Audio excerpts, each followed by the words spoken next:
Once upon a time, Iran and Israel were not enemies.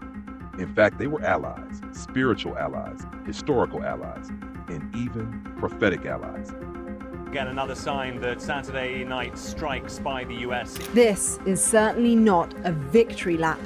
In place between three hostile parties. Israel and Iran are at war.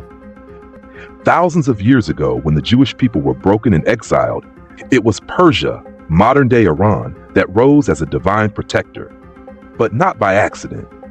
According to the Bible, the God of Israel chose a Persian king, Cyrus, before his birth.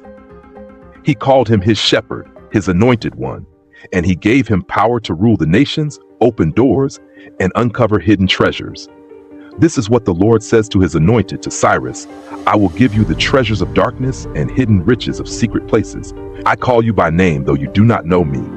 Isaiah 45:1-4. God gave Cyrus a global empire, not for conquest alone, but to bless Israel, to rebuild Jerusalem, and to serve as a tool for God's will across nations. Under Cyrus and later Darius and Artaxerxes, the Jews were not only freed, they were funded, empowered, protected. The Persian Empire stood for religious freedom, justice, and order. It brought stability to a fractured Middle East. Persia didn't just allow Israel to exist. Persia helped Israel come back to life. Back then, Iran and Israel helped each other. They prospered together. They had the potential to lead the world in peace and wisdom. But now, that divine friendship has turned into a curse. From builders of the temple to builders of warheads. From liberators of Jerusalem to those threatening to wipe it off the map. What happened? How did two civilizations with a shared divine mission become each other's worst nightmare? In the pre-Christian and early Christian era, Persia embraced faith. Many Persians became Christians. Many Jews remained in Persia. Iran became a spiritual refuge, not only for Jews, but for persecuted Christians from Israel and beyond. Their cultures once intertwined. Their destinies once aligned. Their callings once elevated each other. But today, that history is forgotten. Iran supports groups like Hezbollah and Hamas, enemies of Israel. Israel responds with covert operations and cyber warfare. The Middle East holds its breath.